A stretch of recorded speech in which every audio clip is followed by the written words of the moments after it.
One man is being victimized by our own government. One man whom they fear, yet who millions love. One man who is willing to take the poison arrows of lawfare. One man whose voice has been taken away by a corrupt judge operating in a corrupt system. One man who has been ridiculed and insulted. One man who refused to back down. One man who refused to back down. One man who refused to back down. One man who stands between us and them. One man that wants to see America protected again. One man who wants to see America prosper again. One man who understands that a man is a man and a woman is a woman. One man who understands and protects the blessing of life. One man who wants to restore American exceptionalism. One man who once again wants to make America that shining city on a hill for all to see. A place where all the people of the world glowingly set their eyes upon. America. One man who unashamedly wants to make America great again. That one man is Donald Trump.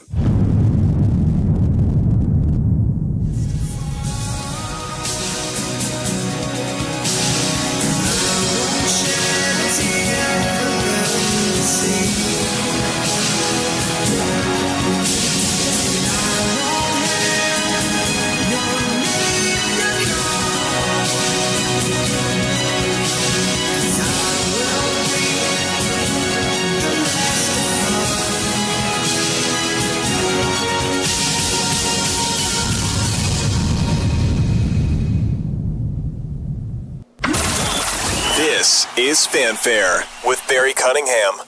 So, I had an entire show ready to present to you. I still have it. But I got to interrupt our regular scheduled programming because I got a whole bunch of breaking news. I mean, like breaking news after breaking news after breaking news. It's simply amazing how fast and how much Trump is putting together. I mean, without further ado, let me get to the first one. This one is probably going to just blow you guys away right off the bat. Breaking news hot off the Decision Desk HQ. Officially, it is now official. As of tonight, the GOP has control of the House, the Senate, and of course, the White House. The trifecta has been made. As of right now, I mean, this is at 7:14 p.m., 15 minutes ago, they confirmed it, 218 to 209. You only need 218 for the majority, which means Trump can push his agenda through all the way. They can't stop the man. This is why, and this, I put together my show before I even saw that. I'm like, okay, there's no way they can stop him. This is why they're freaking out. And then literally, once I hit, render on my other stuff, this pops up. I'm like, so he's got everything. Everything. House, Senate, White House. This is going to be a glorious 4 years. These people can do nothing at this point but sit in cheap seats and watch. They can scream and they can have their little meetings and do what they want, but that's it. All you can do is bitch to the media. CNN, MSNBC, NBC, ABC, all you're going to do is get the whining, Mean Girls Club. Nothing else. You're just going to have to watch Trump cook. It's got to be freaking people out. It's amazing. Then, what time did this one come out? Let me see when this came out. This came out at 6:50.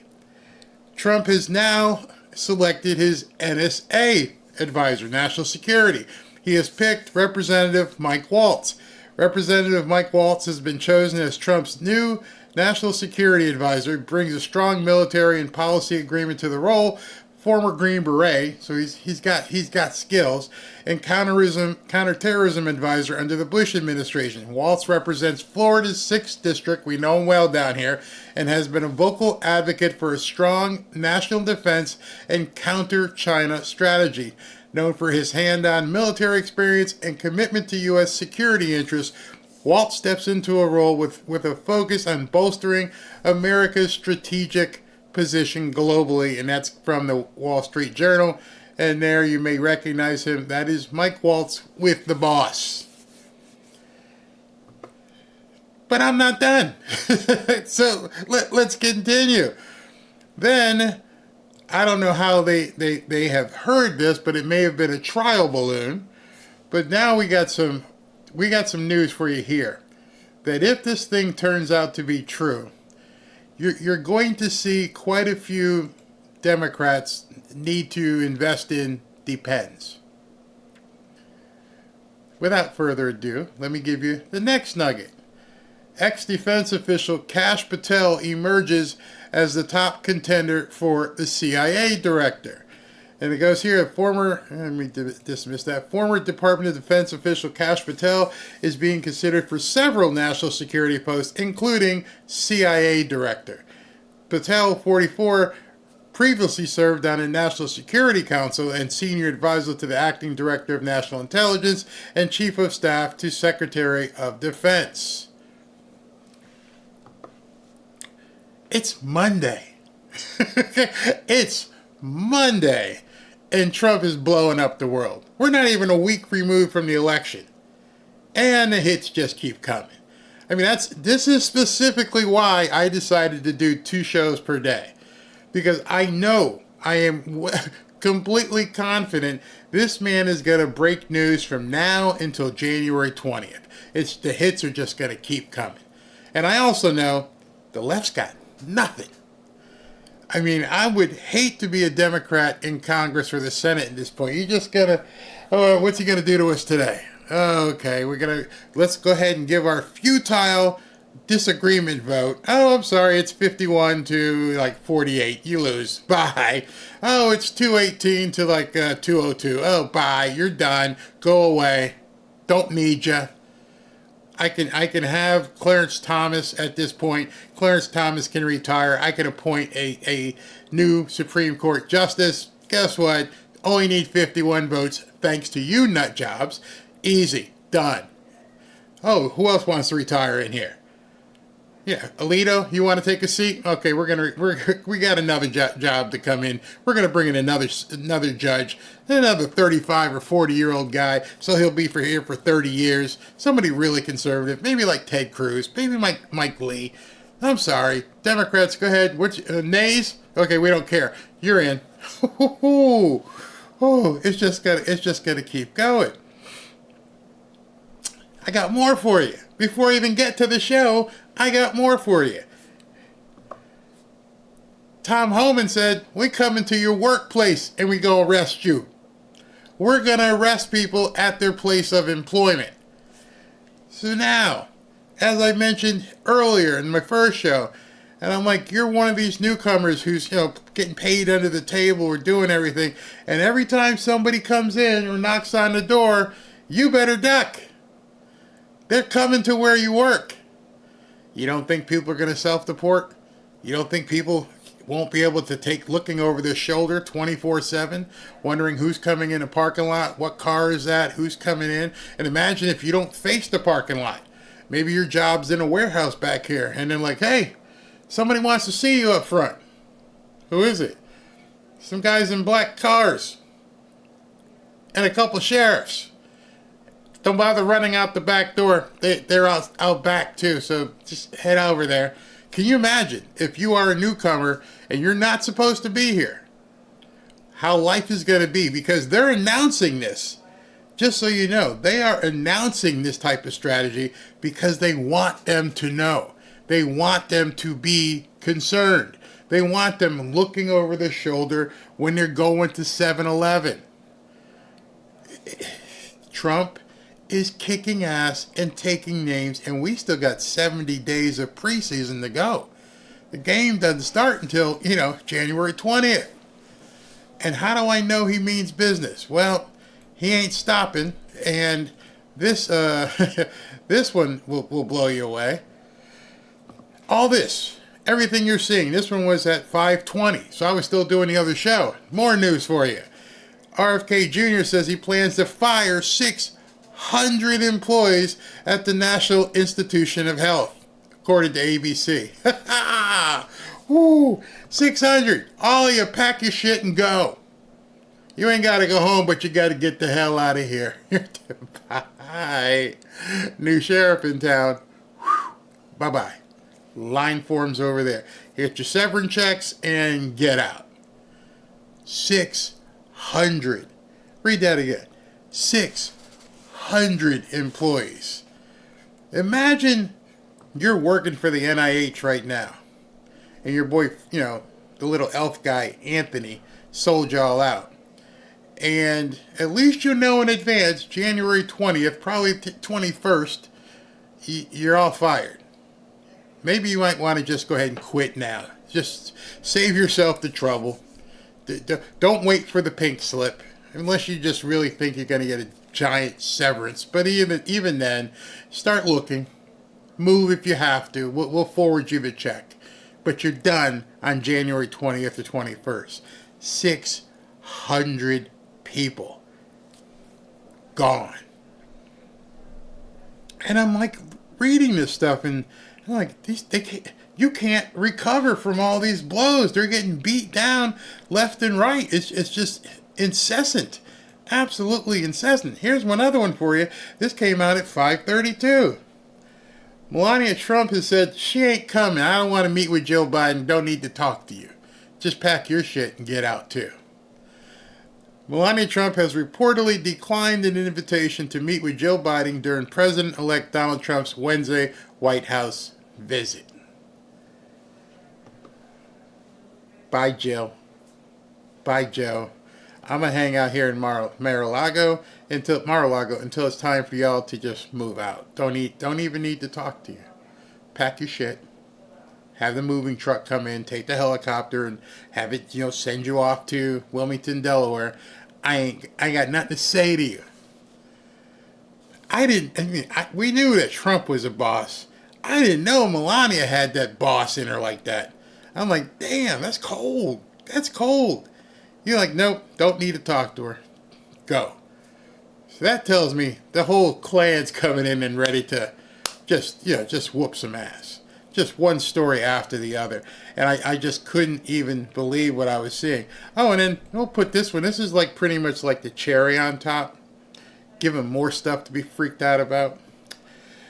Elon Musk is $70 billion richer since Trump's victory due to Tesla's stock surge. This was, just so you guys know, this was at 6:36 p.m. It just literally came out. The man just cashed in $70 billion more dollars. On top of the 300 he was, now he just cashed in for another $70 billion. You think the Democrats are just feeling like futile at this point? You think that they're just reeling? Just, what do we do at this point? I mean, I would hate to be somebody who is in the Democrat Party right now, knowing the next 4 years of your life is pain. That's it, pain. You will have no wins. You will have no wins whatsoever. Enjoy your next 4 years. Then this came out. This came out at 5:22. Breaking, Ohio Governor Mike DeWine is reportedly considering appointing Vivek Ramaswamy to replace J.D. Vance in the Senate. What did Trump used to say? You're going to get so tired of winning, you're just going to say, no more, please, Mr. Trump, President Trump, no more winning. And he don't even take office for 70 days. And it's just constant. All of that happened while I was on my 3 o'clock show. And while I was on my 3 o'clock show, I tune in and start looking at the news and seeing all the different things that are coming out and different appointments. And I told you there'll probably be more. And sure enough, all this came out. That's winning. That is winning. That's lots and lots of winning. It just, oh, wait a minute. There is some losing stuff here. I feel bad for these people. Just in, since Tuesday, the crisis hotline has increased by 700%. Calls from the Alphabet Mafia. 700%. 7x. Sorry. I'm so sorry. I'm so sorry that the media put y'all into a hysteria thinking that Trump was going to do something. As they say in the mob movies, you small potatoes. Nobody cares. Do what you want, just stay away from the kids. That's it. That's it. Y'all can do whatever perverted stuff that you want to do. Have at it. Swing from the ceilings, use props, do what you need to do. Just stay away from the kids. And don't worry about it. You're not going to get any jobs in government, but no reason to call hotlines. You're good. Nobody's knocking on your door. We don't care. We're not going to use these pronouns. No, that shit's gone. We're not going to deal with all your cosplay, but just do what you want. 2 consenting adults, adults being the key word, adults. If you want to put on a mask and be Fido for a couple hours, you have at it. Have fun. You want to look like somebody from Planet of the Apes and have monkey sex? You go ahead. Ooh. You love it. Have whatever makes you happy, bro, or whatever. Just keep the kids out of it, and I don't think anyone's gonna care. You don't have to call the hotline. You're free to be freaks. Nobody's gonna stop your freakdom. Do whatever you want. If that other person says yes, I will bark like a dog, then give them some milk bones. I don't care, as long as you leave the kids alone. So you were sold a bill of goods by the media and by certain Democrats who told you if Trump gets in, oh my God, it's going to be the end of everything. No. You're small potatoes. Nobody cares. Get over yourselves. No one's coming and knocking at your door. Nobody's going to do anything. You don't have to worry about it. Enjoy your life. Do what you do. We're not coming for you. We just don't have any need for you. So, now, back to my regularly scheduled programming. Mar-a-Lago has basically been brimming for the last 2 days, I'm told, with 2 kinds of people. Those angling for a job and those who are trying to influence Trump into hiring their picks. But one person has loomed over all of that. His name is Elon Musk. Multiple sources tell me tonight that Musk has been seen at Mar-a-Lago nearly every single day since Donald Trump won, dining with him on the patio at times. Today, they were seen on the... Oh, no. He was eating with Trump. He was dining with him on the patio. As we scoped, we had the long binoculars on. Like, who's that eating with Trump? Oh, that's Elon. What's he got? Looks like he's got a salad, maybe some like poached egg something. And, he might be eating steak. Oh my God, he's eating beef. You people are nuts. You people are stone cold nuts. The man is eating dinner, and you're worried because he's eating dinner? Maybe he was just talking to Trump, saying, hey man, you got any tips? I just got an extra 70 bill lying around. Golf course together. Musk has been in the room when world leaders have called Trump. And tonight we've learned he's also weighing in on staffing decisions, making clear his preference for certain roles even. Publicly tonight, Elon Musk is backing Florida Senator Rick Scott as the next leader of the Republican conference to replace Mitch McConnell. This is her 9 p.m. CNN show. This was the big news that they were talking about, that Elon Musk had steak, maybe a little shrimp, some salad, and then he's talking to Trump about employees. That's news to CNN. While Musk himself is still not expected to take any kind of formal position inside Trump's administration, given how complicated it would be with his companies, what's becoming clearer tonight is that he doesn't really need to, with one source telling me Elon Musk is having just as much influence from the outside. Wow. That's some breaking news, Caitlin. Imagine you had your entire staff out there with binoculars, radioing in. I can see Elon. I can see him. Yeah, he's eating. They're eating. What are they doing now? Eating and talking. And someone said they're talking about staffing people. How do you know this? My source. What they're probably talking about, Caitlin, is like, let's really mess with CNN. Go ahead and tell them that we're doing this and this. My source just told me that they're going to let RFK Jr. fire 600 people. Oh my God. This is what our media is going to be reduced to for the next 4 years. Get used to it. Get absolutely used to it. Yeah, Terry, what's really notable is that some of President-elect Trump's first picks for key positions in his next administration are immigration hardliners. And that gives you an indication of just how seriously Trump is taking his campaign vow to proceed with mass deportations. So we're learning from sources that he is planning to name Stephen Miller, his longtime aide, as the deputy chief of staff for policy. Now, Miller, he was a key architect of Trump's hardline immigration. Trump is taking things seriously? Did you think he went around the country and did like 99 rallies and he was basically a comedy routine? I mean, what the hell hey, we're going to send them all back. When I get elected, first thing is we're going to send them all back. Oh my God, he was serious. Policies in his first administration, including, Terry, that highly controversial family separation policy. This comes as Donald Trump has named Tom Homan, the director of ICE, as his border czar. Trump says that Homan is going to be tasked with deporting illegal immigrants. So, Selena, let's talk about Elon Musk, right? Let's talk about Elon Musk. No lie, this is your media. The Democrats just got ass stomped last Tuesday. And this is the news that they're reporting. How about highlighting something that some Democrat... Oh, it doesn't matter.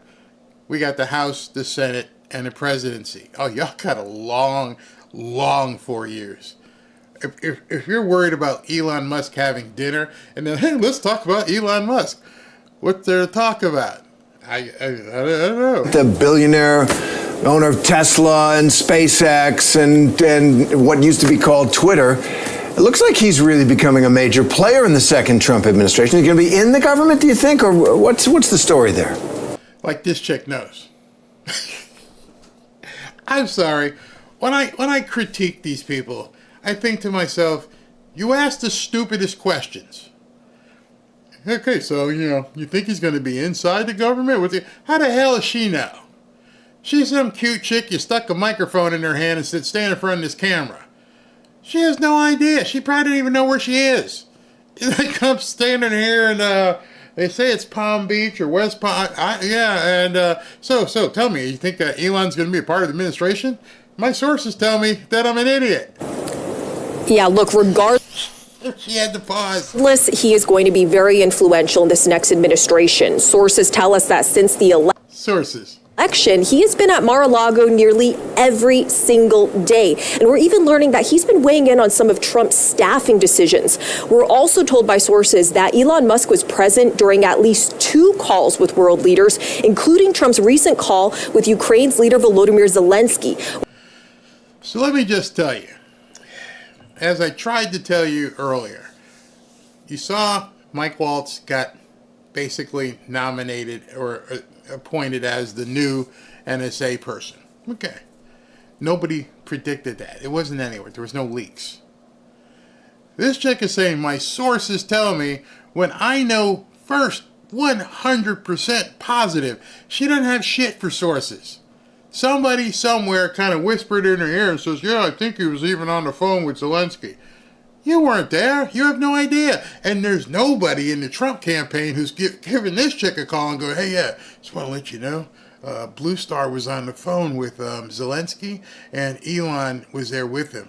Got to go now. Bye, okay? You think that happened? Or do you think they give them information? Here's some tidbits, give you something to talk about for the next hour while we do actual business. Because this isn't news. Anyone who has followed his campaign knows that Elon is tight with Trump. So this isn't news. maybe to their idiots. Oh, and he's helping them and he's talking to them. You don't know what he's talking to them about. You have literally no idea. And no one's calling you, lady. Nobody is calling you to find out, to give you some inside information. We're even told that at one point, Trump actually handed the phone directly to Elon Musk so he could speak directly to the Ukrainian leader. So you guys could also be news hosts. Because I'm told by somebody I can't tell you, because we just made it up, that, somebody said he handed a phone to Elon. Elon let him talk to Zelensky. It was probably a quick phone call. It was probably a really quick phone call. Hey, Z? Yeah, it's E. You're done. What do you mean? Not another dime. Talk to you later. I got nothing to talk to you about. That's it. You're not getting any more money. Not another dime. F off. That's done. You're done. That was probably the entirety of the conversation. I probably got my sources tell me that Elon told him to hope you spent it well, find a place to dodge. The other Vlad's going to come looking for you. That's pretty much what I'm thinking. So look, this does raise some serious concerns about conflicts of interest given how deep the ties are between Elon Musk's companies and the U.S. government, with lots of government contracts between his companies and the U.S. government, including SpaceX, as well as his Starlink satellite services company. You know what you could do with your concerns, can't you? You can take those concerns, run them over to Chuck Schumer, and see if Schumer can, beg whoever's going to be the Senate Majority Leader to do something about it. And then right after Schumer begs for some attention and he's told, go F yourself. I don't care about your concerns. Your concerns matter this much right now. Your concerns are, as they say, moot. I don't care what you're concerned with. House, Senate, presidency, DOJ, FBI, all controlled by Trump and CIA. So, bye with your concerns. It's going to be a nice 4 years, people. Nice 4 years. Democrats in the case of mistaken. And CNN's still trying to figure out what the hell happened. We don't know. We don't know what happened here. Okay, how does she get her ass waxed? So, if you're still talking about the game that you lost last week, you'll never win the game that you got to play tomorrow. I'm just telling you. It is essentially the Saturday before the next game. It's a week later. Games are on Sunday. Next game is Sunday again. Saturday. If you're still talking about the loss last Sunday on Saturday, there's no chance for you to win tomorrow. You've lost it at that point.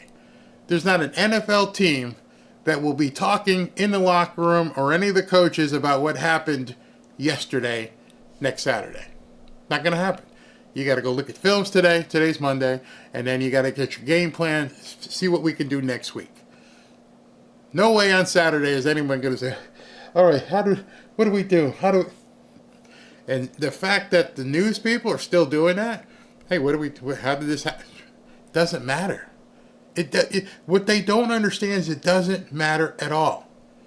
You basically need to go back into boot camp, then go into preseason, do whatever you need to do. You got 4 years to try and fix it. And as thus far, y'all ain't showing no signs of resuscitation.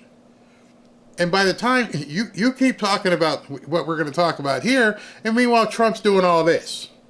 And he's not even president for another 70 days. And you're still, okay, what happened? How did we lose? Oh, my goodness. Identity politics. Some Democrats are finally waking up and realizing that woke is broke. If I can sum it up, it's the idea that a lot of people, the same people maybe who you were talking about who didn't feel economically like President Biden understood the pain they were in, feel like on a lot of issues that they are talked down to and patronized when they raise questions about some very real cultural changes in America. I think she's talking about the Democrats because she can't surmise what Republicans were thinking, because we'll tell you, we're over it. We don't care about the DEI woke stuff. It's done.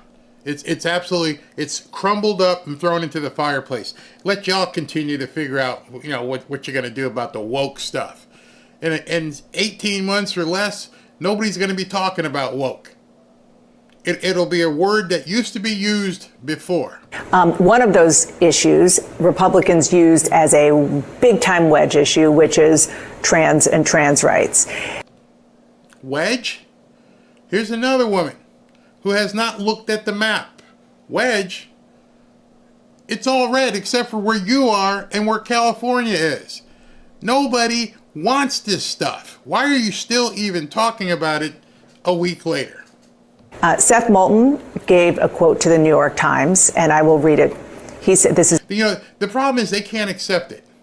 They cannot accept that their entire ideology that they wanted to force upon you was completely repudiated. It was spit on. It was basically cast into the ocean, was turned on, burned in a fire. Nobody wants this. And you're still trying to figure out what did they get? How come they don't understand? This is the best thing since sliced bread. We're all woke and we got transformers. And the rest of us are looking like, do you not understand? Do you not understand what happened Tuesday night? This woman had her pants pulled down and like 10 people with belts whipping her ass because nobody wants this shit. And all you guys can think is, people didn't understand. No, we don't want it. He's a Democrat from Massachusetts, Democratic congressman. Democrats spend way too much time trying not to offend anyone rather than being brutally honest about the challenges many Americans face. I have 2 little girls. I don't want them getting run over on a playing field by a male or formerly male athlete. But as a Democrat, I'm supposed to be afraid to say that. Now understand, I mentioned this in my earlier show. And just to recap, those of you who weren't here, I said Kamala kept using this phrase, there are more, how do they go? There are more things that we agree on than what divide us. And I said, yeah, that's true. You just didn't focus on the things that we agree with. So here's this guy. He's a Democrat politician. And he's saying, hey, listen, I got little girls. I don't want this crap either. There are more things that we agree on than what divides us. He agrees with us. But in his party, he's not allowed to say that. Oh, hey, you need to shut up. You know we're supposed to have transformers. No, man, I don't want my little girls involved with this. And I know he's not the only one. It's not possible for him to be the only father in Congress on the Democrat side who has said, no, man, we can't do this. I don't want my little girls having to deal with this. But listen to what happened to him. He said that. The campaign manager of his campaign resigned. And you had the wrong campaign manager. If your campaign manager resigned because you were truthful, you're not even allowed to have an opinion. That's how bad it is on the left. And said that, he was upset. Other local officials said they were upset. He got skewered online. He said on CNN last night something slightly different. I want you to listen to it. I stand by my position, even though I may not have used exactly the right words. Don't apologize. Never give an inch to that. Never give the mob any quarter. And I'm willing to have this debate, as I've been having with LGBTQ advocates and others, some of whom agree with me and others who don't, but we're engaging in a thoughtful debate. On the other hand, some of the people, like you mentioned, are just more interested in shaming fellow Democrats, shaming the majority of voters when they simply don't meet their ideological purity test. Imagine that. Imagine you are now a Democrat in a party where you're not allowed to speak your mind about the issues that you feel strongly about. You've got 2 little girls and you're like, hey man, I do not want my little girls running up against some 6 foot, 200-pound boy that now calls himself Jill. I don't want it. Oh, you're not allowed to say it. You're not allowed to object. In fact, I resign. I don't want to be around you. You're making my nipples hurt, okay? Just by the fact that you won't even accept it, I cannot be in the same room with you. I'm going to go back now and shave my head. These people are friggin' nuts. This guy's a Democrat, and they're saying, oh, no, you can't say that. Kamala said there's more that unites us than it divides us, but the stuff that unites us, you don't want people talking about it. These people don't want anyone talking about it. The fact that you're not even allowed to have a discussion and voice your opinion saying, I don't like it. I'm not allowed not to like it. You're going to like it, and we're going to shove it down your throat like the front side of a tuba. And you got no choice. Pity that party. Pity that political party that doesn't even understand that they're if you're chasing away a congressman, if you're chasing away someone who's a Democrat congressman, what do you think you did to Democrat voters? You know, there's a lot, as I said, I know a lot of Democrats, but they're not nuts. They're like him. Like, I'm a Democrat. I believe in this or that. I don't believe in this crap. And so you saw the black vote. You saw the Hispanic vote. A lot of these people were Democrats when, like, we're Democrats. We're not nuts. And now the more stuff they do and the more quarter these people are given, and they're letting people shave heads and making videos about it. I'm a complete nut job. Look how nutty I am. And I'm going to wear a bracelet. I'm going to wear a mask.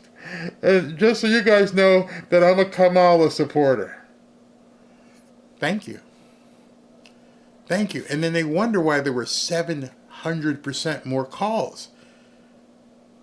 They are finally staring into this abyss that was their ideology, and they're realizing you're on an island. Your little corner of the world just broke off the iceberg, and you're floating away, and there's nobody else around you. Oh, I need to figure out what I can tell my family because I don't want to be around them. They voted for Trump. They're probably going to say, sorry. Sorry about your luck. Be more turkey left over. I mean, maybe some people will say, come on, Susie, it's not that bad. And then Susie shows up with her mask on and her bracelet and no hair. And I'm like, oh my God, let's commit this witch. Oh, something's wrong with you. We're the same people that were here yesterday and we're going to be here tomorrow. You're the one who's nuts. And CNN is trying to basically excuse this stuff. With him this morning, and he said that he's getting a lot of support in email and texts and phone calls from Democrats saying, we're glad that you spoke up. Now, this is very complicated. Yeah. No, it's not. It's not complicated at all. The media makes it complicated. The dude doesn't believe in what you're saying. He disagrees with what your ideology is. It's very simple. I just don't believe that should be happening. That shouldn't be going on. That's not complicated. The only reason it's complicated is because you wove this web of insanity and you fueled it on CNN and the other stations, and now you have to realize, you have to look in the mirror and have a come to Jesus talk and say, people don't want this, do they? Well, what do? Well, most people, when they get the prognosis from the doctor says, hey, you can't do this anymore. You got to give up smoking. Your lungs look bad. You give up smoking. Hey, Barry, if you want to lose weight, you can't keep eating blueberry muffins. You give up blueberry muffins. These people don't seem to have that ability to be that kind of introspective adult. Hey, listen, we just got killed in this election. That whole map is red. Maybe we are doing something wrong. Maybe we should have focused on what united us instead of making what divided us the most important thing in a campaign and in our news coverage. But no, and you're going to see this for the next 4 years. They can't. There's no way back for these people. I've said it many, many, many times. There are so many people in this country who are never coming back. I think when he said, and just have look at her face. Spoken to him when he said, I didn't use the right words. Perhaps it was about the way Ayanna Pressley took it, which is that he's scapegoating and dehumanizing people who are going through transition, particularly. You're scapegoating and dehumanizing people who are transformers. How about I was just protecting my daughters? How about that's what's most important to me? Like any man, any woman. My kids are what's most important. Not these people who are going through these crazy things. My kids. These are my 2 little girls. I'm not scapegoating anybody. I'm not dehumanizing anybody. I'm putting them as a priority. And you can't do that in the Democrat Party. Why do you think so many people abandoned you? Because they see that. They see that they're not allowed to be the parents that they want to be. Without saying you're dehumanizing people. What do you think you're doing to my 2 little girls? Unbelievable. Unbelievable. When you're talking about little kids, and that's a whole totally different issue. But the bigger picture conversation that he and others want to start is, how do we have a progressive agenda without people feeling like they are alienated if they don't fully understand sort of the new society that we are in, and that the... Whoa. Did you hear that? What are we supposed to do when people don't understand this new society that we're in? We're not in it. See, that's the problem with these people. I wanted you to hear that really clear. How do we get people to understand that we're in a different society now? We're not. You try to create one. You try to put people in this new box where you can't say this word, and you can't say that word, and don't ever say this word, and you changed our vocabulary, and then you started changing people.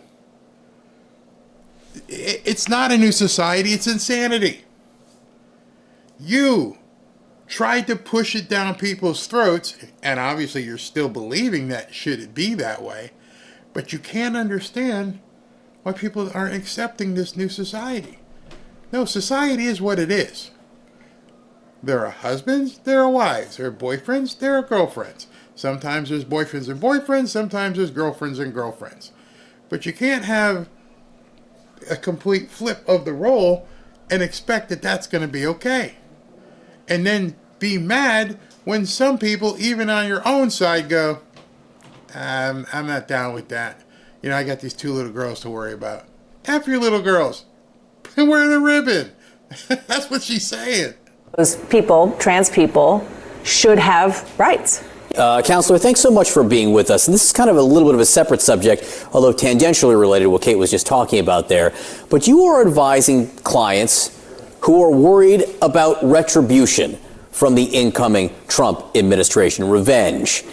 And I was reading an article where you said you are counseling some people to leave the country. Why?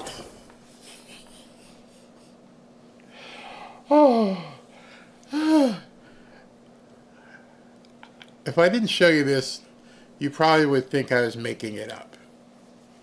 I mean, there's no way you're thinking to yourself, are these people that far gone? Are they really being told, hey, listen, you need to pack your stuff and get out? Because Trump, if you didn't do anything, what are you worried about? It's not like they're going to uncover and manufacture evidence. No, that was the other guys. But if you did stuff or participated in it, then you might have something to worry about. Well, look, Donald Trump and those in his inner circle have been very clear over the period of time, and especially during the campaign, that they do intend to retaliate, and they do intend to retaliate swiftly.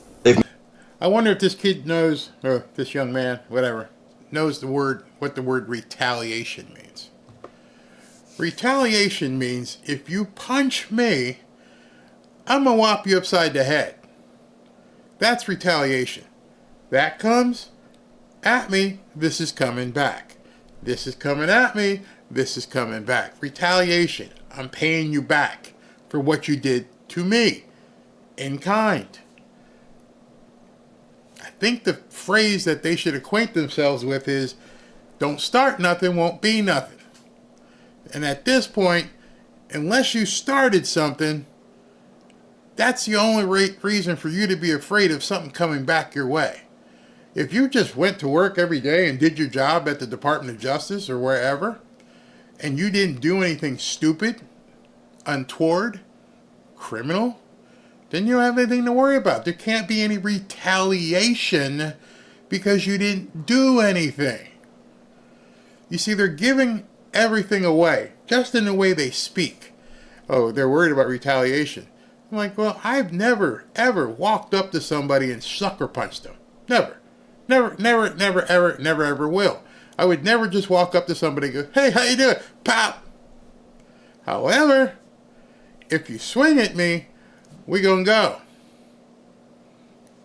Retaliation is not sucker punching somebody. If you're worried about Trump retaliating, if you're worried about his Department of Justice getting into some situation where they may retaliate, then you're basically telling us and telling the world you did something. There's no other way around it. There's no other way. Made those promises. He said that he intends to have his second administration one that fulfills promises. So it would be naive and foolish for us not to take any of this seriously. Promises. If you did this and this and this, you're going to jail. So are you admitting to the world right now that your clients did this, this, and this, and they need to hop on a plane?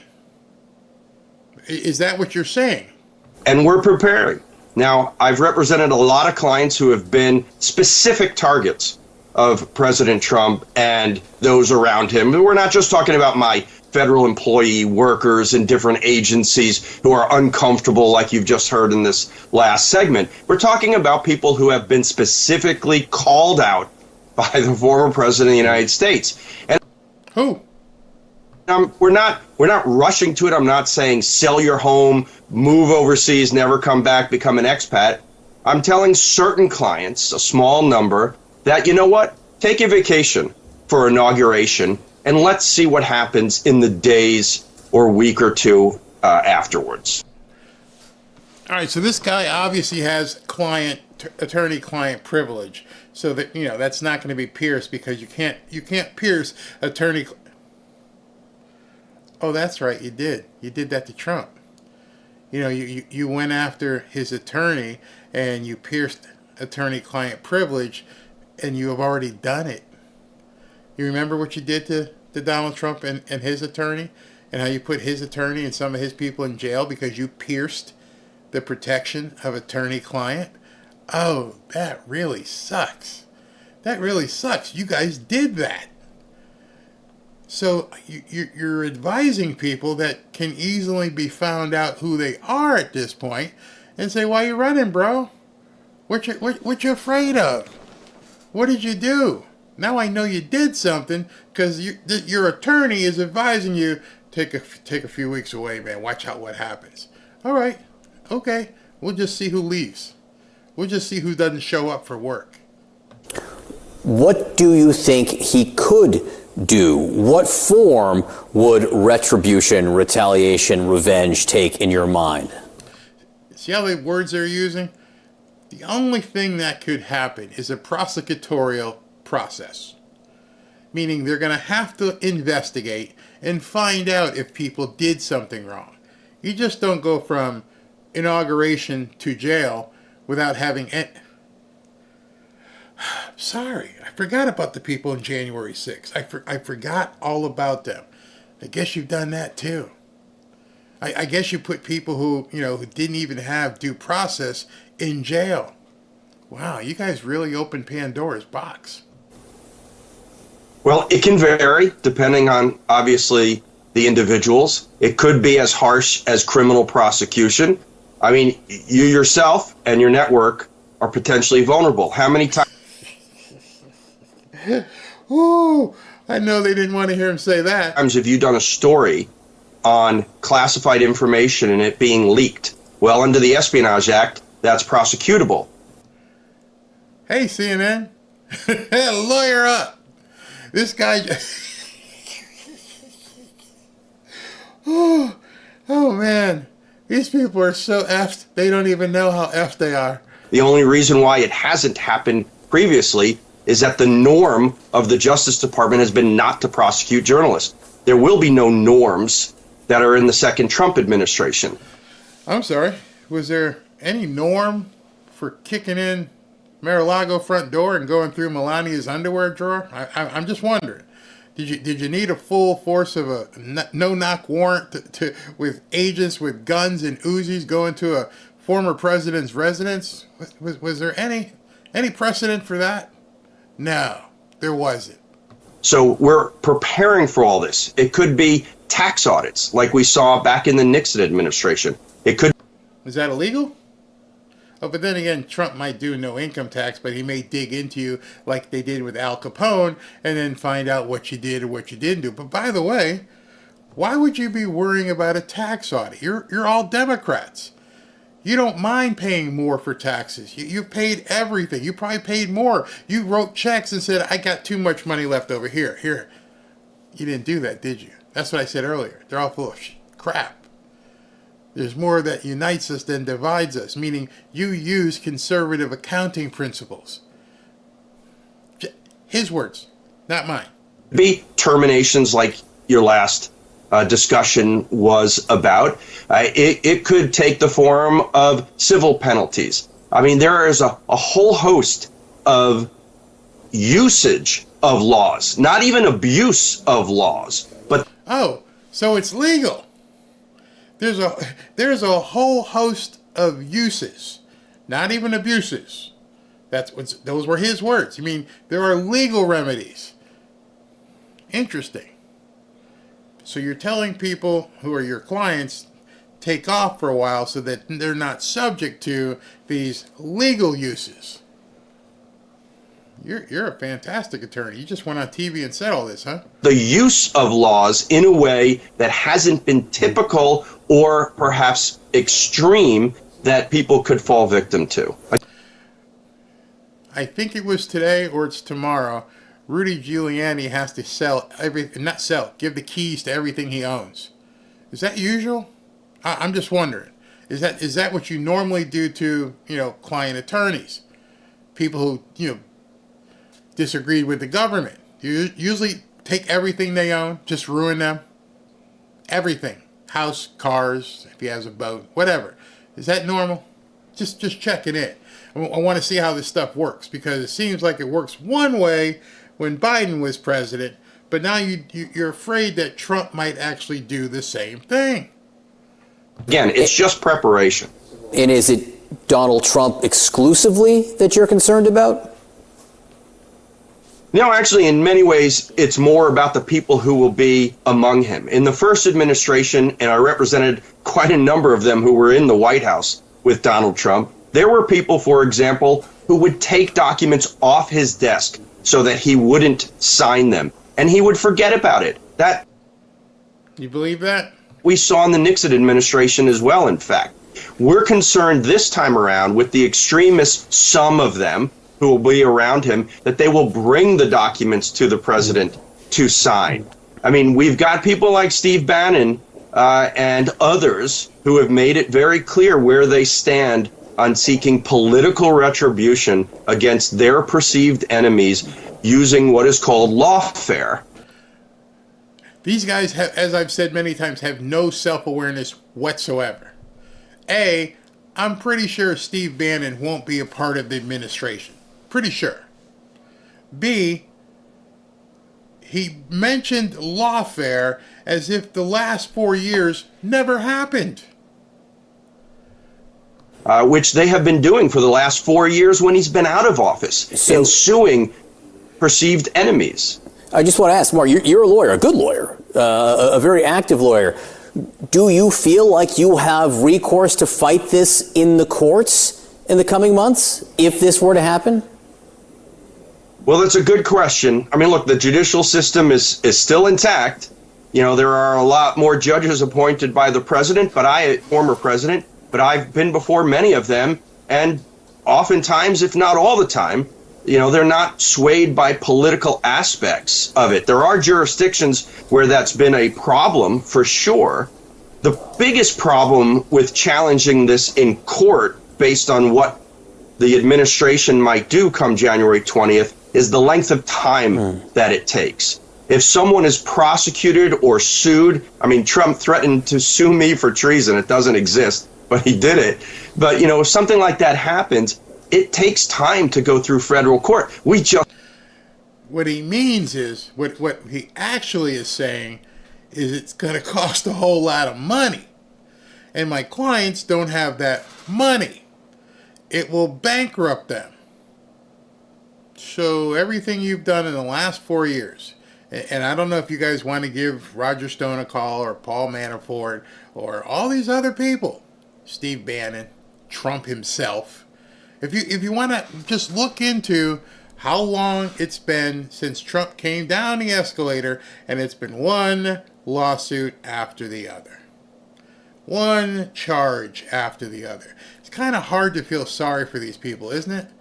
Because they have no self-awareness. Saw that with the special counsel prosecutions. The reason why they failed was not substantively, it was procedurally. They took too long. So that, I'd hate for any of my clients to be facing whether criminal or civil prosecutions in certain way, and they're...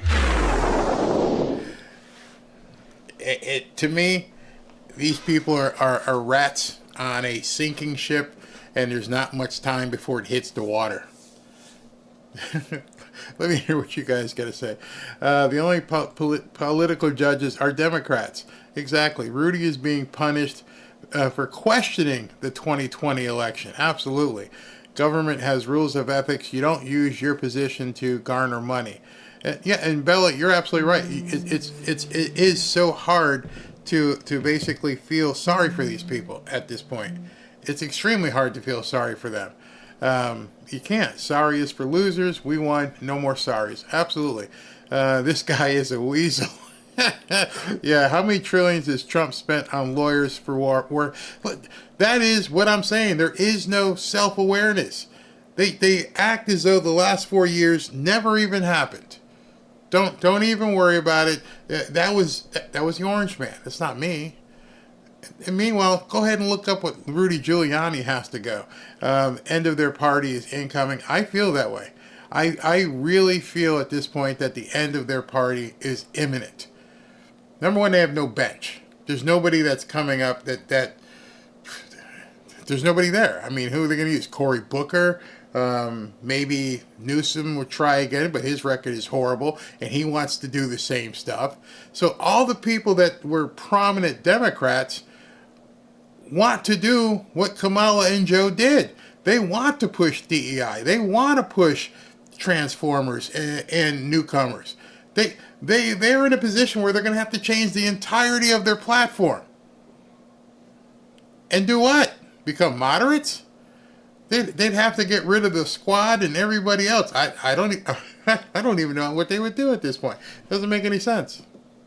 Given... All right, so I want to show you this. That most of his cabinet signed a motion... What's going on worldwide? There's some things that are happening that you need to be made aware of. One of the things that happened was, and this was more news, this broke overnight, Saudi Crown Prince Mohammed bin Salman calls Trump to congratulate him on his election victory. And I'm seeing more and more and more world leaders saying, Trump's the guy, we're ready to go. But we're also seeing some countries where the minority, the people who aren't in charge, are starting to push back. And so I want you to see this video. This video is out of the UK, and it's a conservative, I don't think she's I don't know what they call them over there. Let's say congressperson. Conservative congressperson, cabinet, whatever. And she's talking to the Prime Minister of England, who's crazy, crazy right. Listen to what she says here. To ban President Trump from addressing Parliament, will the Prime Minister show that he and his government can be more than student politicians by asking you, Mr. Speaker, to extend an invitation... She called the dude a student politician. ...to President Trump to address Parliament on his next visit? But seriously, Mr. Speaker, we live in probably a more volatile world than we've lived in for many decades.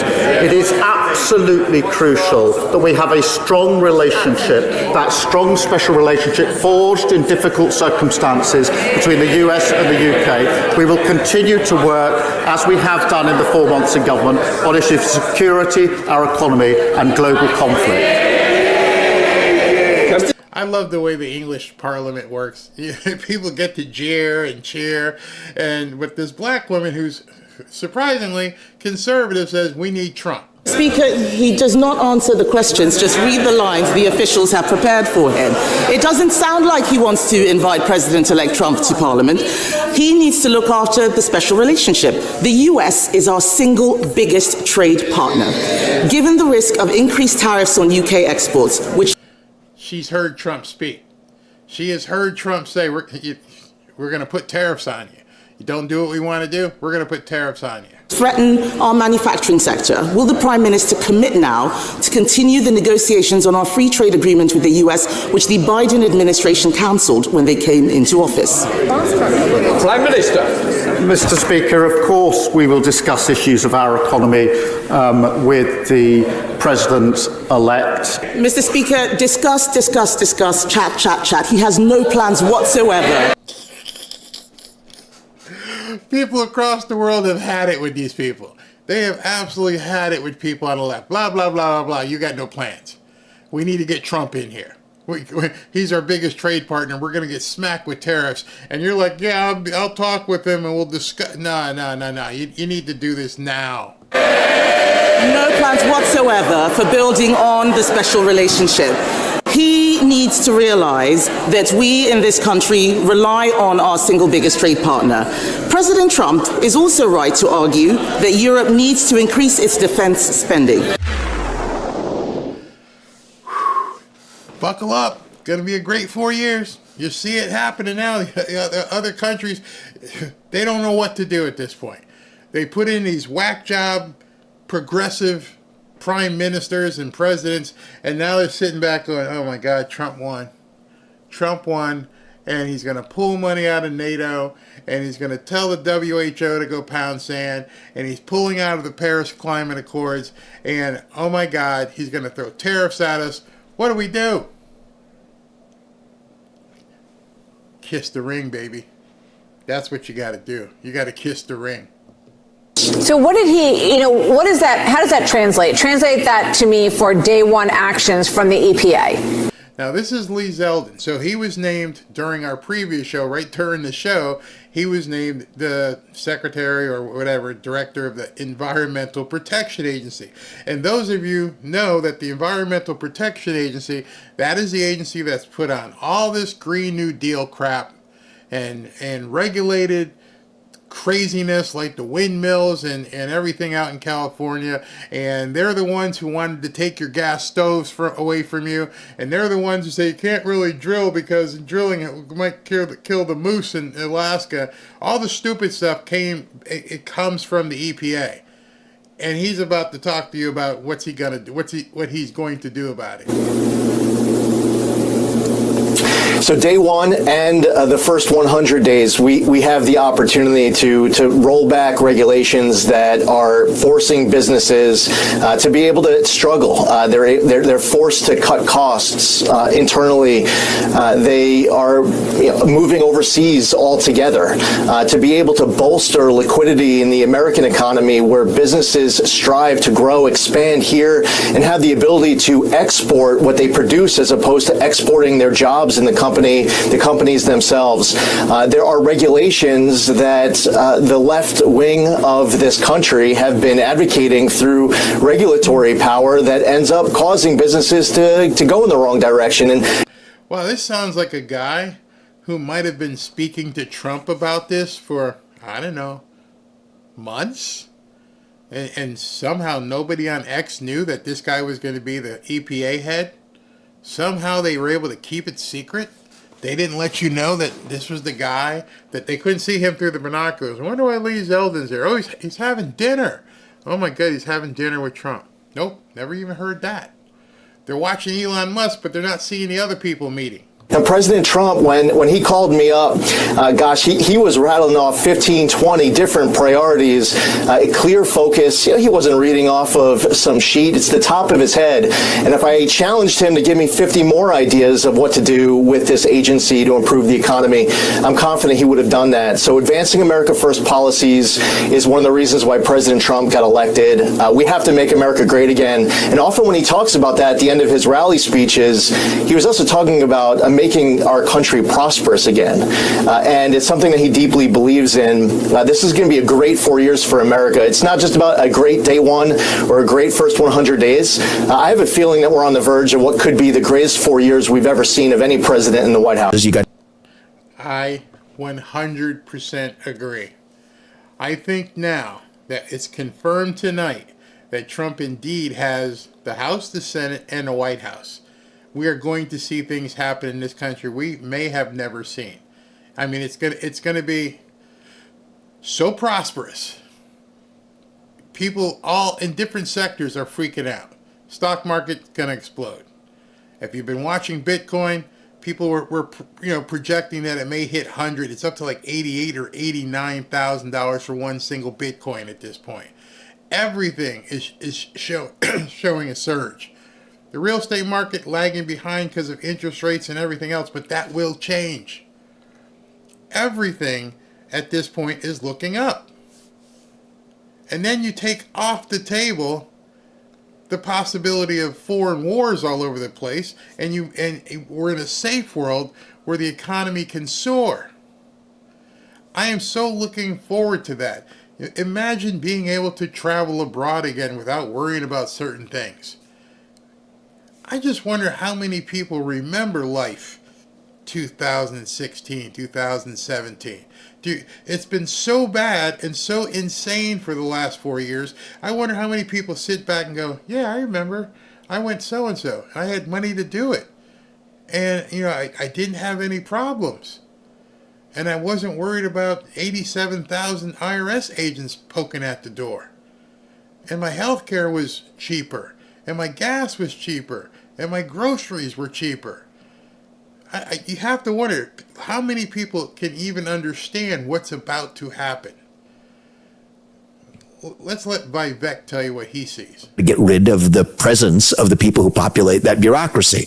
But in order to do that, you need this industrial logic. And that industrial logic, in my opinion, is what the Supreme Court has already given us, which is this mandate to say the executive branch, the fake executive branch, the administrative state, has written all these rules by fiat. Most of them are illegal, like they're actually unlawful, they're illegitimate.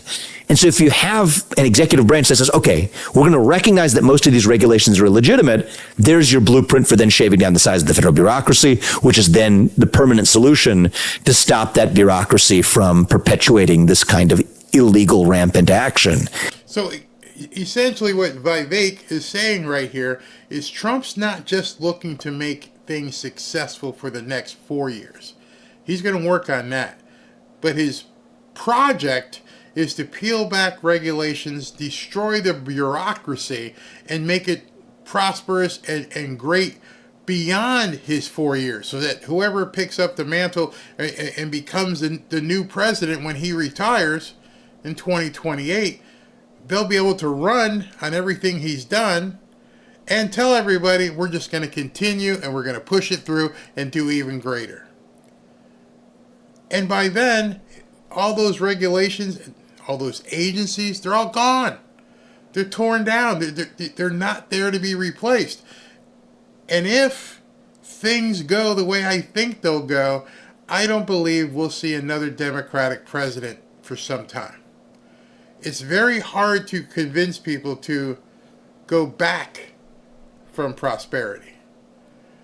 Anything the person in 2028 is going to have to say is say that you're not prosperous. When everything Trump is planning on doing, from drilling, it's going to be almost impossible for a Democrat to stand toe-to-toe with a Republican in 2028 and say, this is bad. You don't really want this. Good luck with that. And I think that's the stuff of how you actually save a country, boring as that might sound. It's not boring. And I think I've never heard in all the, my whole life in Washington, anybody suggest that this is a process that could really be stalled or reversed. The process being the growth of the federal government, which is just inexorable because the purpose of the institution is to protect itself and expand. That's it's like a law of physics applied to this government. Every institution exists to protect itself for its own. Yeah. All these agencies weren't there to help you. They were there to help themselves. They were basically insulating and protecting each other so that nothing could ever hurt them. And so you could get this cushy job in Washington and be there as the stapler. I'm the guy who staples the papers, and you're there for 30 years. And so it's designed that way to have these different agreements and all these different things. We're going through each one, like RFK Jr. said, and he's taken away the entire, gone, 600, one fell swoop. Announced it today, 600 jobs, gone. Love it, absolutely love it. Benefit. That's its purpose. And it's demonstrable in its behavior. So, but it's so obvious, it's so overwhelming. It's the largest institution in human history. I've never heard anybody say, we have a shot of like lopping off 10%, 20%, 30%, 40%, like 80%. Yeah.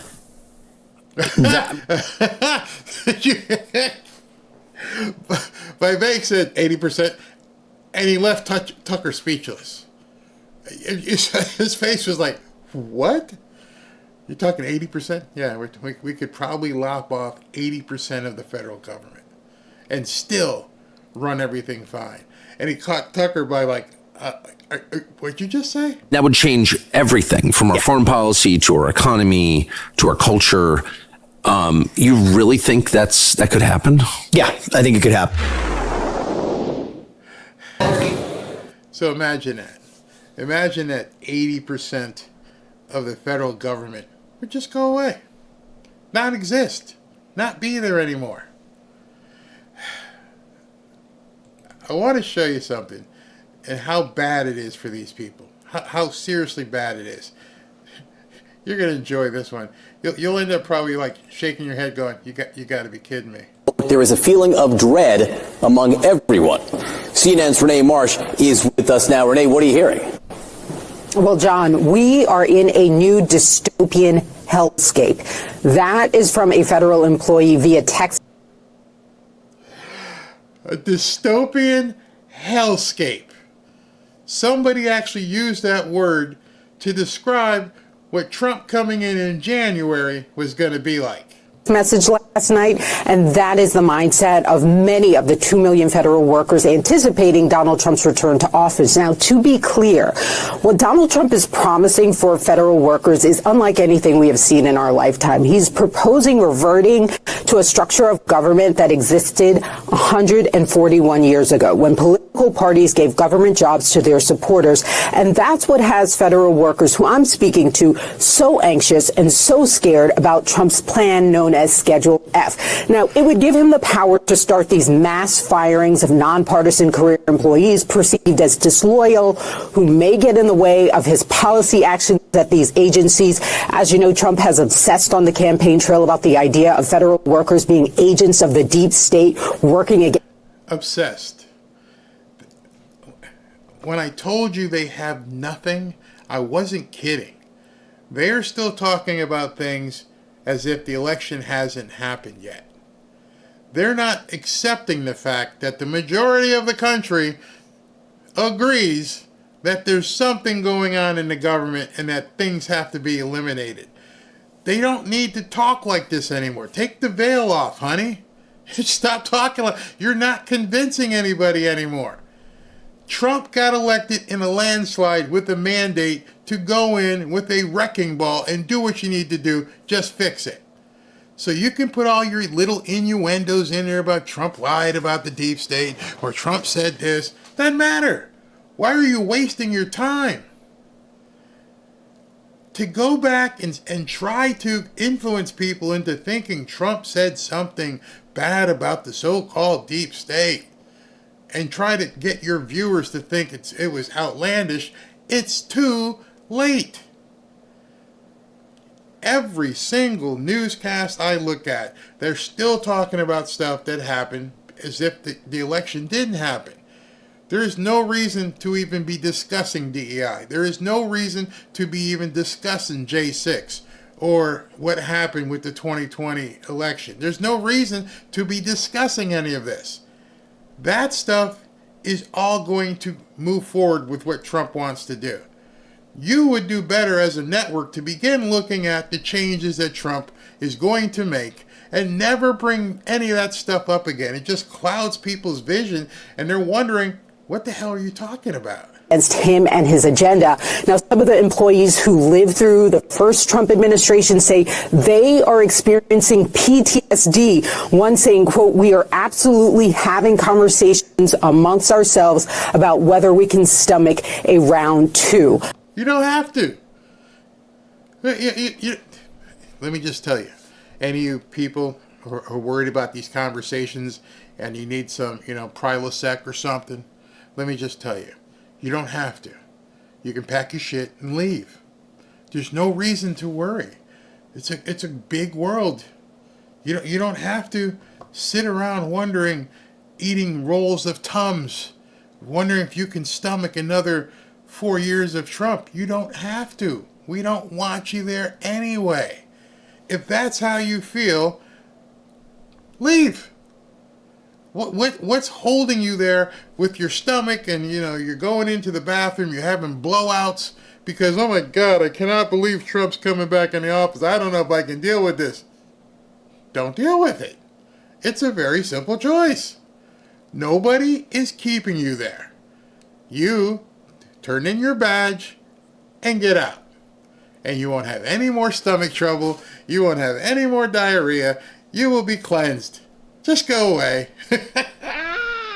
That's what one government employee told me, but it's not just... Notice that employee is in the EPA. Oh, you really need to go. Lee Zeldin's your new boss. So you're, unlike the other government people who are trying to figure out who's he bringing in, now you know today who your boss is. So if you're having those kind of stomach issues, it's growling and rumbling and your depends is leaking because you're pooping yourself, maybe you should just heal yourself and get out. The mass firings we expect to see a second Trump presidency will also mean mass transfers of senior executives, relocation of agency offices, something we saw the first time around. Relocation of agency offices. I told you that yesterday. Hey, and RFK Jr. Yeah, well, you know what?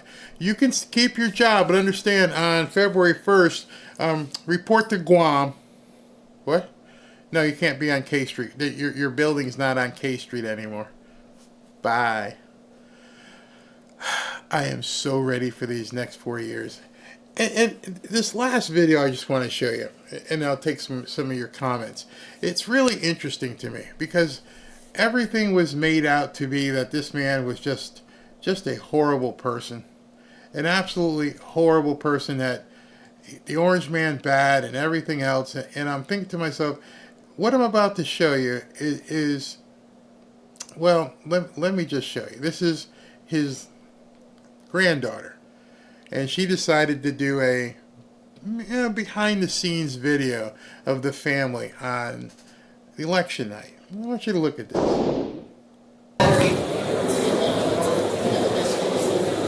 And it's interesting because it gives you obviously a backdoor look. And you're going to watch these people and how they all get together and as a family and what they did. It's a very short video, not much sound. Looking at these right here. He's up right now 20 electoral college votes. So they took a room in Mar-a-Lago and they set up TVs. And this wasn't at the convention center. This is just with the family.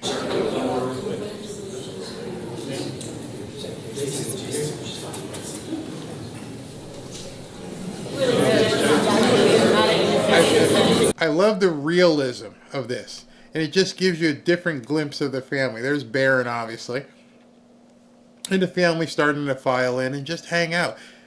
It just makes you realize these are real people.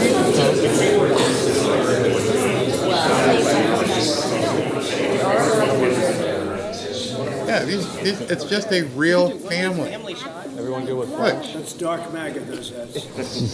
All right, here we go. 3, 2, 1. One more. I mean, hanging out with his grandkids and some of his kids, and they're all taking pictures together. There's Elon. Absolutely. That gorgeous, perfect. Tristan's almost adopted. Yeah. What's wrong with this? Why are people terrified of this family?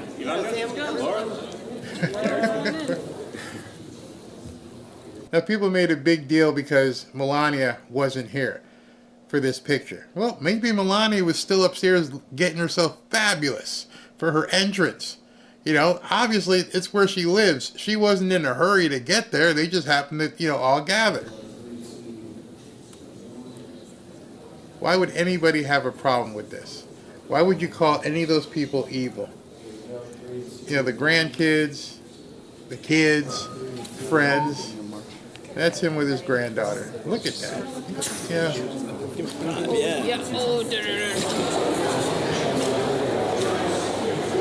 And I think this just shows a different side of the family. That's why I wanted to include it, because all the vilification that the media has done over the last 4 years, he's just a dude. He's a grandpa. He's standing next to his son watching the results come in. That's Tiffany in the white dress. And it was just interesting to me. It shows you a different side of the man. Grandpa, he's just sitting there. And meanwhile, every one of those kids knows that all these people do is vilify Grandpa. It sucks. It absolutely sucks. That was Elon's mini-me, his son, exactly. Yeah, it makes you smile. It does, to me anyways. It made me smile. I'm like, strip away all of the politics. Everything. And that's somebody's father and somebody's grandfather. And you could imagine yourself Thanksgiving, Christmas, getting around and realizing maybe your dad, maybe your mom is an executive at a company, but when you get together, it's just grandma. It's just grandpa. All the stuff you're reading in the media is just horrible, horrible. That's not the guy I know. That they're seeing. They have friendly people. Just having. That was Don Trump Leote. I laugh watching you. It's great. Yeah, I just love it, man. Do I have a man crush on him? No, I just have a man crush on this country. And I know what these people tried to do, and they were almost successful. And somehow the world and this nation woke up and went, okay, you pushed a little bit too far. You went, come on, man. When you got Democrat Congress people going, hey, man, I just want my kids to enjoy themselves. I mean, Trump's granddaughter, she's going to be a freshman down here in Miami next year. She got a scholarship because she's a great golfer. And she's going to be playing golf at the University of Miami, probably with heavy security. But that was her. That was her camera. That's what was her filming it. And she was just a teenage girl. And I don't think enough people look at this. I mean, she spoke at the RNC, but you didn't see behind the scenes and see her just hanging out with her family. And I could just imagine what she has heard, what she has read. And then July 13th, almost watching Grandpa get his head blown off. I mean, people don't think about that. That entire family, whoever wasn't at the event, saw it on TV and went, oh my, is he dead? Is he dead? And then when he got up and said, there must have been just tears everywhere. I mean, hugs, and I couldn't put myself in Melania's position, not knowing, is my husband dead? Grandfather, is my grandfather dead? I don't know. And then with nothing else other than the blessing of God, he gets up and lets everybody know, including his family, I'm still here. Let's go. Let's go. Let's fight. And so I knew then that message was to the nation, but it also had, I mean, he looked right into the television cameras that when he got up, and he was also letting his family know. just when you see that, when you see him hanging out with everybody, you know that. Call CNN, make sure she sees it. She has something to talk about tomorrow. He even calls her every day. He puts me to shame with my grandbabies. I love them more than life. Yeah, it's a family. It's a family, people. DJT worked his ass clean off. That moment made me a Trump supporter. Wow, that's pretty interesting. Wow, how proud they must all be of Grandpa, of Dad. Yeah, unbelievable.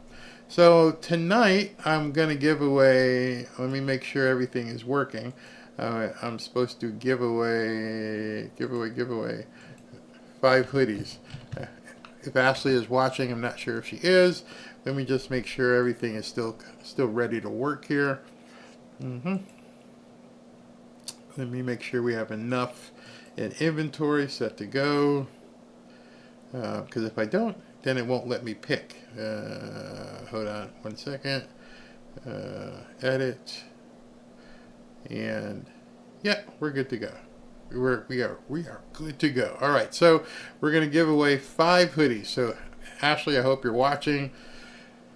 Let's go ahead and get this done. Then I got to pull this over here.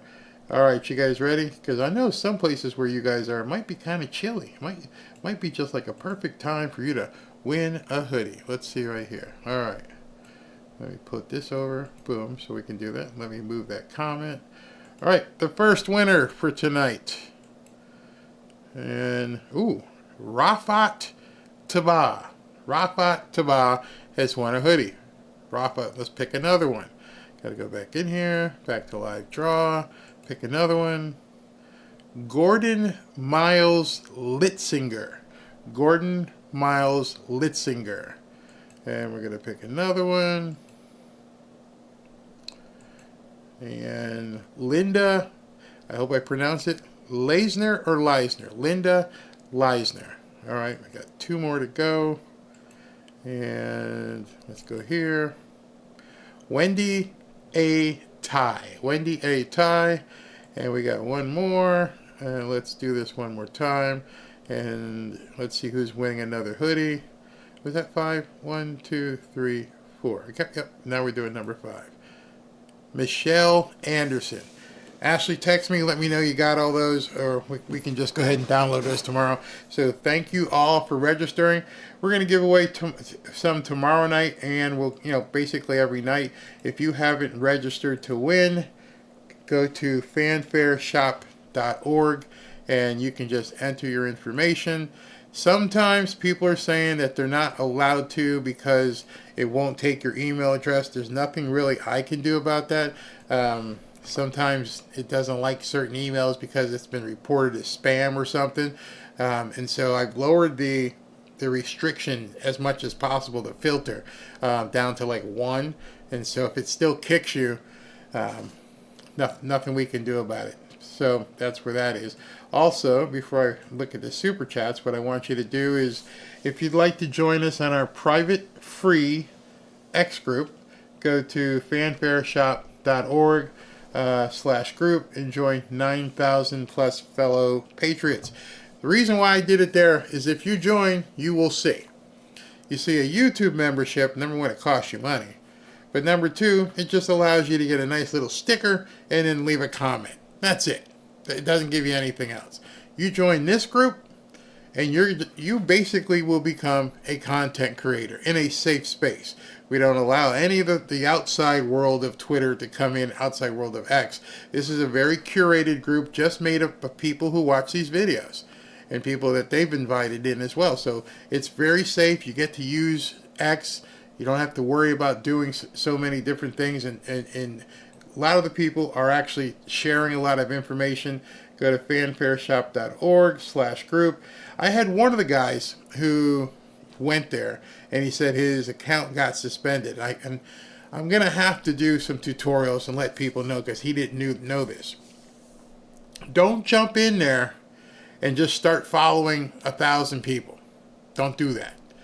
Because there's something called follower to follow ratio. And if that gets out of sync, they're going to basically throttle you and label you a spammer. You can't be following 1,000 people and have nobody following you. So take your time, build it up, share stuff, talk to people, but don't get in there and just follow. You don't need to do that, and it's going to screw you up long term. So let me go ahead and look at the super chats and let's see here. D. Ladd, finally Elon rightfully gets personal recognition for his accomplishments. Unlike Biden, excluding him from EV summits, personal on some level. Oh yeah, it was. Tommy Radcliffe, the guitar, thank you. Just my Christmas family photo of 25. Let's see here. Where is this here? Just like my Christmas photos. Tomcat1472. What an awesome show, Barry. I get the popcorn and snacks. Thank you for all you have done and bring us the news. Thank you very much. And I'm telling you the truth. It was incredible what was going on. I mean, absolutely nuts. I had everything planned, and all this stuff just kept coming up. Then I get text, and I have to check this text because it's usually someone telling me some information. Either my mic's not on or something else happened. Let's see here. All right, thank you. Let's see here. $5 Demon of Cybertron. Government workers will feel the same way the average person feels when they shut down and shift their jobs elsewhere, losing their livelihoods. Yep. Many people felt that. Tania, what Trump is already doing in just days is a sad reminder of how Biden and Kamala did absolutely nothing in 4 years. The contrast alone, if you are a reasonably thinking person and you see this, what the hell were you guys doing? That's one of the reasons why I think they will never ever win another presidential election, assuming everything goes right with Trump, is because people are like, well, this is what we could have had? What were you thinking? What were you doing? It's going to be really interesting to see. Barry, you're just having a blast with all the news. There's a lot of news, man, and I know it's a lot to digest and everything, but I just want to bring it to you. Jay Smith, thank you very much. Thank you very much. Diane Torian, I love winning. This is an amazing journey. Thank you, Barry, for all you do. Never miss your podcast. Yeah, Trump said, he goes, you're going to get so tired of winning. And I'm like, you've been elected for literally 6 days. Trump told Zelensky he would sell him supplies, but he's not giving it away free. Sell being the operative word. You want some stuff? Pony up. You're not getting free stuff anymore. Jeff 26, thank you for what you do, Barry. The winning has been a long time coming. Awesome show tonight. Yeah, doesn't it feel good? Doesn't it feel good to understand that is exactly what's happening? We're able to take a breath and actually enjoy it. Sandy says, Barry, I'm still smiling because it's good news, but you're really enjoying this. I do enjoy it. I love it, and I've been looking forward to it. Jay Smith again, now that the American people know that the mainstream sources of media are corrupted, it should be noted that this source will be the next SNL, but every night.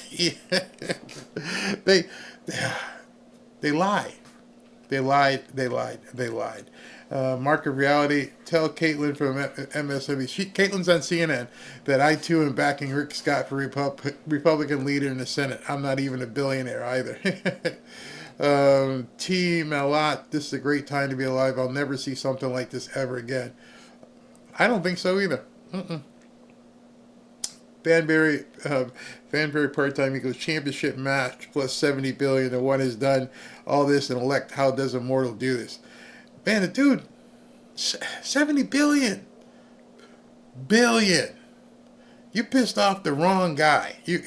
I'm just saying, all you guys are looking for money, all you politicians, and you pissed off the one guy who could have taken care of you. Thank God you did. From, I guess it's Australia, Trump's like an advent calendar with infinite doors. Oh, I agree. KRO, they'll teach that, hey teacher, leave those kids alone. Yeah. Do what you want to do. I don't care. Just leave the kids out of it. They will destroy the woke agenda. Checkmate. Giving martial status to citizenships will get rid of the newcomers quick. We round them up. New sheriff in town. Trump must pick a different man other than that. The three men listed for Senate Majority Leader Scott was lousy, blah, blah, blah, blah. Maybe. And I've heard rumblings of this, that J.D. Vance could actually do it. That would be a boss move. That would definitely be one hell of a boss move if he let J.D. Vance be the majority leader. First time live with you. You are so interesting and informative as well as funny. Thank you very much. Thank you. Thank you for noticing that. My wife feels that way too. Just another knucklehead again. No impeachments if he has House and Senate. Thanks for good news. Yep, all three. He owns it. At this point, don't mess with him. I'm telling you, these people who want to go against him, he's walking with the hammer of Thor. Do you think they may defund the NGOs? Oh, yeah. Oh, those NGOs are toast. They are absolutely... They're going to have to go see Klaus Schwab or something. It's crazy. Oh, wow. Hey, Gasworks. Thank you very, very much. And way to go. Great job, Barry. President Donald Trump rocking. Thank you very much. Big Cat again. Your news show looks like a hit. Lots of live eyes. Thank you very much for that. I was hoping you guys would enjoy this. That I could take news from the day and do the early stuff with like breaking news and updates, and then basically pull in a lot of stuff that you don't have to go searching for. It's going to be right there. God bless you and your family, and I'll say the same to you. God bless all of you. Wait a minute. Did I say this one yet? No, this is Jason Price. God bless you. The next 4 years are going to be awesome. Awesomes! In Elon's voice, I meant to say that. All right. I'm going to go have some dinner, play with the doggies, and chill out and have some fun watching what's about to happen. Those of you guys, we'll see you tomorrow at 3 o'clock as always. Don't forget, join the group if you want to. We'd love to have you. Probably hit 10,000 sometime by the end of this month, but we'd love to have you either way. Talk to you soon. I'm going to play my outro. I wonder how many times I'm going to have to just get it written, which says look away if you're prone to seizures, so that way I don't have to keep saying it. Talk to you guys tomorrow, 3 p.m.